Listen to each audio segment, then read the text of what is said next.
அனைவருக்கும் வணக்கம். இந்த வீடியோவில் நம்ம என்ன பார்க்க போகிறோம் அப்படின்னு பார்த்தீங்கன்னா, TNPSC group 4 typist cut off வந்து பார்க்க போகிறோம். ஃபைனல் செலெக்ஷன் லிஸ்ட் வந்து டிஎன்பிஎஸ்சி தரப்புலேருந்து விட்டுருந்தாங்க. ஸோ அந்த ஃபைனல் செலெக்ஷனோட லிஸ்ட்டை நம்ம எக்ஸலுக்கு கன்வெர்ட் பண்ணி கரெக்டாக கட் ஆஃப் நம்ம வந்து தனியாக பிரித்து எடுத்திருக்கோம். பிசி தனியாக, எம்பிசி தனியாக, எஸ்சி தனியாக, எஸ்சிஏ தனியாக, எஸ்டி தனியாக, பிசிஎம் தனியாக, ஓசி கேட்டகரி தனியாக பிரித்து எடுத்திருக்கோம். இது இல்லாமல் இன்னொரு பிடிஎஃப்பில் நம்ம என்ன பண்ணியிருக்கோம், எக்ஸர்வீஸ் மேனுக்கும் டெஸ்டிட் விடோக்கும் தனித்தனியாக எடுத்திருக்கோம். அதுக்கப்புறம் இன்னொரு பிடிஎஃப்பில் என்ன பண்ணியிருக்கோம், ஸ்பெஷல் கேட்டகரி எல்லாமே போட்டிருக்கோம். ஓகேங்களா? ஸோ 3 விதமான பிடிஎஃப். இந்த 3 விதமான பிடிஎஃப்பையும் ஒரு வித்தின் 1 or 2 டேஸில் வந்து டெலகிராம் குரூப்பில் வந்து நான் அப்லோட் பண்ணிடுவேன். டிஎன்பிஎஸ்சி கவுன்சிலிங் அப்படின்ற டெலகிராம் குரூப்பில் அப்லோட் பண்ணிடுவேன். குரூப்போட லிங்க், அதாவது டெலகிராம் குரூப்போட லிங்க்கு நான் டிஸ்கிரிப்ஷனில் கொடுக்குறேன். நீங்கள் டைட்டில் கிளிக் பண்ணிங்கன்னா டிஸ்கிரிப்ஷன் உங்களுக்கு ஷோ ஆகும். அதை கிளிக் பண்ணி நீங்கள் டெலகிராம் குரூப்பில் வந்து நீங்கள் ஜாயின் பண்ணிக்கலாம். ஓகேங்களா? ஆல்ரெடி வந்து ஜூனியர் ஸ்டாண்டுக்கான கட் ஆஃப் வந்து நம்ம போட்டிருந்தோம்.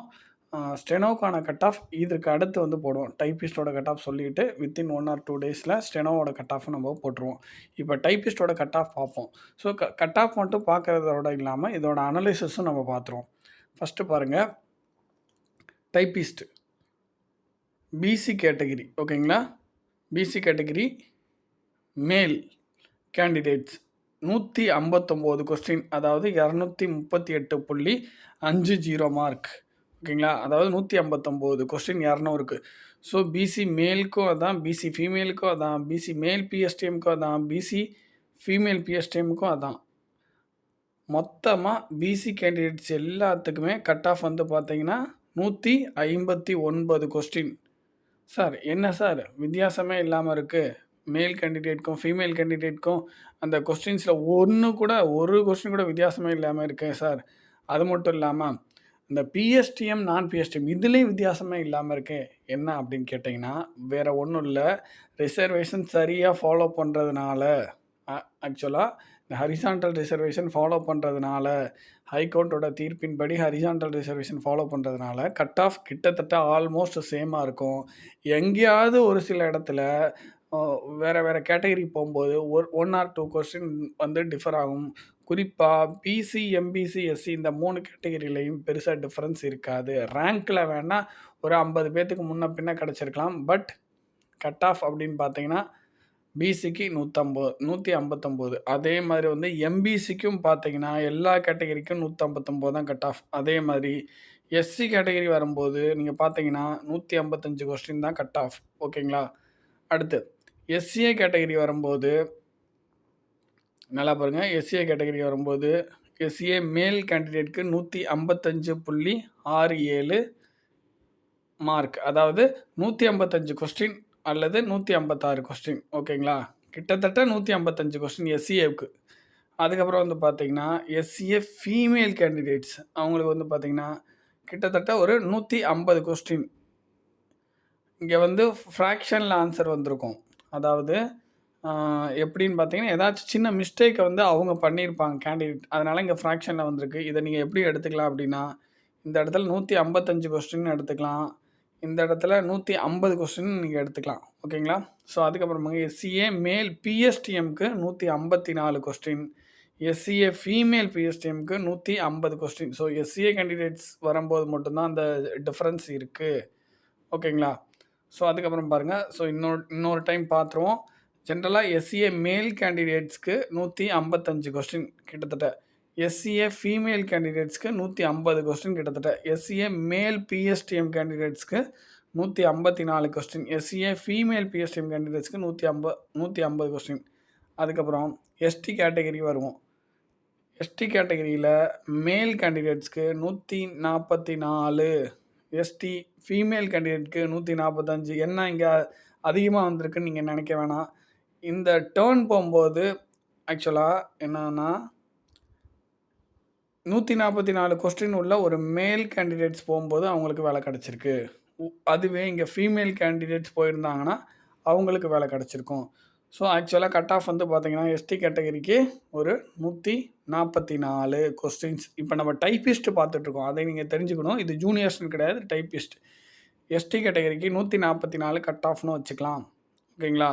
அதுக்கப்புறம் பாருங்கள் எஸ்டி மேல் பிஎஸ்டிஎம்க்கு 145.67. ஸோ இந்த ஃப்ராக்ஷனில் உங்களுக்கு வந்திருந்துச்சுன்னா கேண்டிடேட் ஏதாவது சின்ன தப்பு பண்ணியிருப்பாங்க ஓஎம்ஆரில். ஓகேங்களா? ஸோ அடுத்து எஸ்டி ஃபீமேல் கேண்டிடேட்க்கு 142 கொஸ்டின். இதை நம்ம எப்படி எடுத்துக்கலாம் அப்படின்னா, எஸ்டி மேல் candidates and female candidates PSTM இல்லாதவங்களுக்கு 144 கட் ஆஃப்னு எடுத்துக்கலாம். 144 கொஸ்டின். இதுவே ST male PSTM ST female பிஎஸ்டிஎம்னா 142 கொஸ்டின் கட் ஆஃப்னு எடுத்துக்கலாம். ஓகேங்களா? ஸோ அடுத்து பிசிஎம் மேல் கேண்டிடேட்க்கு 141 question cut off. PCM female கேண்டிடேட்ஸ்க்கு 140 question cut off. PCM male PSTM கேண்டிடேட்க்கு 140 cut off. PCM female PSTM கேண்டிடேட்க்கு 143 கட் ஆஃப். கட் ஆஃப் முன்னுக்கு பின் முரணாக இருக்குன்னு நீங்கள் நினைக்க வேணாம். ஏன் அப்படின்னா, இந்த ஹரிசான்டல் ரிசர்வேஷன் வரும்போது இப்போ பிசிஎம் ஜென்ரல் கேட்டகரி இந்த இடத்துல போஸ்டிங் எடுக்கும்போது என்ன ஆகுது அப்படின்னா, மேல் கேண்டிடேட் போய் அந்த போஸ்டிங் சூஸ் பண்ணியிருக்காங்க. ஸோ இந்த இடத்துல வந்து பார்த்தீங்கன்னா பிசிஎம் போஸ்ட் எடுக்கும்போது இந்த இடத்துல மேல் கேண்டிடேட் போய் அந்த போஸ்ட்டை எடுத்திருக்காங்க. ஒருவேளை இந்த இடத்துல ஃபீமேல் கேண்டிடேட்ஸ் எடுத்திருந்தாங்க அப்படின்னா 140 அவங்களுக்கு கட் ஆஃப் வந்திருக்கும். வேறு ஒன்றும் இல்லை. ஸோ நீங்கள் இதிலேருந்து என்ன புரிஞ்சுக்கணும் அப்படின்னா, இந்த ஹரிசான்டல் ரிசர்வேஷன் அப்படின்றதுனால மோஸ்ட்லி பெரிய வித்தியாசம் இல்லை. அடுத்து அதர்ஸ், அதாவது ஓசி கேட்டகரி பொறுத்த வரைக்கும் ஃபீமேல் கேண்டிடேட்ஸ்க்கு 160 question cut off. Female PSTM கேண்டிடேட்ஸ்க்கு 161 கட் ஆஃப். என்ன பிஎஸ்டிஎம்க்கு அதிகமாக இருக்குது அப்படின்னு நினைக்க வேணாம். ஸோ அந்த டேர்ன் வரும்போது மேல் கேண்டிடேட்ஸ் ஃபீமேல் கேண்டிடேட்ஸ் மாறுவாங்க. ஸோ இதை வந்து எப்படி எடுத்துக்கலாம் அப்படின்னா, 160 கொஸ்டின் வந்து ஓசி கேட்டகரிக்கு கட் ஆஃப்னு எடுத்துக்கலாம். ஓகேங்களா? இப்போ பாருங்கள், பெருசாக வித்தியாசம் இல்லை பாருங்கள். ஜென்ரல் கேட்டகரி, அதாவது ஓசி கேட்டகரிக்கு 160 கொஸ்டின் கட் ஆஃப். ஒரு என்ன சொல்கிறது, ஓவரால் நான் சொல்கிறேன். ஓகேங்களா? ஓவராலாக நான் சொல்கிறேன். ஓசி கேண்டிடேட்க்கு 160 கொஸ்டின் கட் ஆஃப். எம்பிசி கேண்டிடேட்ஸ்க்கு 159 கொஸ்டின் கட் ஆஃப். அடுத்து எஸ்சி கேண்டிடேட்ஸ்க்கு 155 கொஸ்டின் வந்து கட் ஆஃப். அடுத்து எஸ்சிஏ கேண்டிடேட்ஸ்க்கு கிட்டத்தட்ட ஒரு 150 கொஸ்டின் கட் ஆஃப். அந்த மாதிரி நம்ம எடுத்துக்கலாம். ஓகேங்களா? ஸோ அதுக்கப்புறம் எஸ்டி கேண்டிடேட்ஸ்க்கு 144 கொஸ்டின் கட் ஆஃப். அந்த மாதிரி நீங்கள் எடுத்துக்கலாம். அதுக்கப்புறம் பிசிஎம் கேண்டிடேட்ஸ்க்கு 140 கொஸ்டின் கட் ஆஃப். அந்த மாதிரி நீங்கள் எடுத்துக்கலாம். ஸோ ஓசி கேண்டிடேட்ஸ்க்கு 160 கொஸ்டின் கட் ஆஃப். இந்த மாதிரி எடுத்துக்கலாம். அவ்வளோதான். ஓகேங்களா? இது வந்து கட் ஆஃப் எதனால் வந்து இவ்வளோ க்ளோஸாக இருக்குது, அதாவது மேலுக்கும் ஃபீமேலுக்கும் பிஎஸ்டிஎமுக்கும் நான் பிஎஸ்டிஎமுக்கும் எதனால் இவ்வளோ க்ளோஸாக இருக்குது அப்படின்னா, ஹரிசான்டல் ரிசர்வேஷன் இம்ப்ளிமெண்டேஷன் அந்த ஒரு காரணத்தினால பெருசாக கட் ஆஃபில் வித்தியாசம் இல்லை. மேலுக்கும் ஃபீமேலுக்கும் வித்தியாசம் இல்லை. பிஎஸ்டிஎமுக்கும் நான் பிஎஸ்டிஎமுக்கும் வித்தியாசம் இல்லை. இதை நிறைய பேர்த்துக்கு எடுத்துகிட்டு போங்க. அந்த வீடியோ ஷேர் பண்ணுங்கள். எல்லோரும் தெரிஞ்சுக்கிட்டோம். அடுத்த குரூப் 4 எழுதுகிறவங்க இதுக்கு முந்தின குரூப் 4ஓட கட் ஆஃப் கண்டிப்பாக தெரிஞ்சுக்கணும். தெரிஞ்சுக்கிட்டால் அவங்களுக்கு ஈஸியாக இருக்கும். எதுக்கு ஈஸியாக இருக்கும் அப்படின்னா, எவ்வளோ தூரம் நம்ம வந்து படிக்கணும் அப்படின்றத தெரிஞ்சுக்குவாங்க. இதே மாதிரி கட் ஆஃப் அடுத்த டைம் வருமானு கேட்டிங்கன்னா, இப்போ மோஸ்ட்லி இதே மாதிரி வரதுக்கான வாய்ப்புகள் இருக்குது. ஒன்று 5 குறையலாம், ஒன்று 5 கூடலாம். அவ்வளோதான். பெருசாக வேறு எந்த வித்தியாசமும் இருக்காது. ஒன்று 5 குறையும், இல்லைனா 5 கூடும். இதை தவிர வேறு எந்த வித்தியாசமும் இருக்காது. ஸோ ஒரு டைப்பிஸ்ட் கேண்டிடேட்ஸ் அப்படின்னா 160 கொஸ்டின் போட்டால் சேஃபு. நடந்து முடிஞ்ச குரூப் 4ல் 160 கொஸ்டின் போட்டிருந்தா, ஜென்ரலாக சொல்கிறேன், 160 கொஸ்டின் போட்டிருந்தா சேஃபு. இதுவே அடுத்த குரூப் 4ல் 155லேருந்து ஒரு 165 கொஸ்டின் வரைக்கும் கிட்டத்தட்ட நீங்கள் ஒரு 165 கொஸ்டின் போட்டிருந்தா கண்டிப்பாக சேஃபு. ஜூனியர் ஸ்டண்டை பொறுத்த வரைக்கும் ஒரு 175 போட்டு வச்சுக்கிட்டோம்னா ரொம்ப சேஃபாக இருக்கும். கண்டிப்பாக ரொம்ப சேஃபாக இருப்போம். எப்போதுமே கொஞ்சம் கொஸ்டின்ஸ் அதிகமாக போட்டு பழகுங்க. இதாங்க. அடுத்து வந்து பார்ப்போம். அடுத்து வந்து பார்த்திங்கன்னா, டைப்பிஸ்ட்டு டெஸ்டிட் விடோ பிஎஸ்டிஎம் பாருங்கள். பிசி கேண்டிடேட்ஸ்க்கு destitute widow 107 question. BC destitute widow பிஎஸ்டிஎம்க்கு 110 கொஸ்டின். எம்பிசி டிஸ்ட்ரிக்ட் விடோ கேண்டிடேட்ஸ்க்கு 100 கொஸ்டின். எம்பிசி டிஸ்ட்ரிக்ட் விடோ பிஎஸ்டிஎம்க்கு 100 கொஸ்டின். அடுத்து எஸ்சி டிஸ்ட்ரிக்ட் விடோ கேண்டிடேட்க்கு 93 கொஸ்டின். எஸ்சி டிஸ்ட்ரிக்ட் விடோ பிஎஸ்டிஎம்க்கு 90 கொஸ்டின். அதாவது எஸ்சி டிஸ்ட்ரிக்ட் விடோ கேண்டிடேட்ஸ்க்கு 93, எஸ்சி டிஸ்ட்ரிக்ட் விடோ பிஎஸ்டிஎம்க்கு 90 கொஸ்டின். அடுத்து எஸ்சிஏ ஃபீமேல் டிஸ்ட்ரிக்ட் விடோவுக்கு 69 கொஸ்டின். பிசிஎம் ஃபீமேல் டிஸ்ட்ரிக்ட் விடோவுக்கு 93 கொஸ்டின். ஓசி கேட்டகரி டிஸ்ட்ரிக்ட் விடோவுக்கு 108 கொஸ்டின்.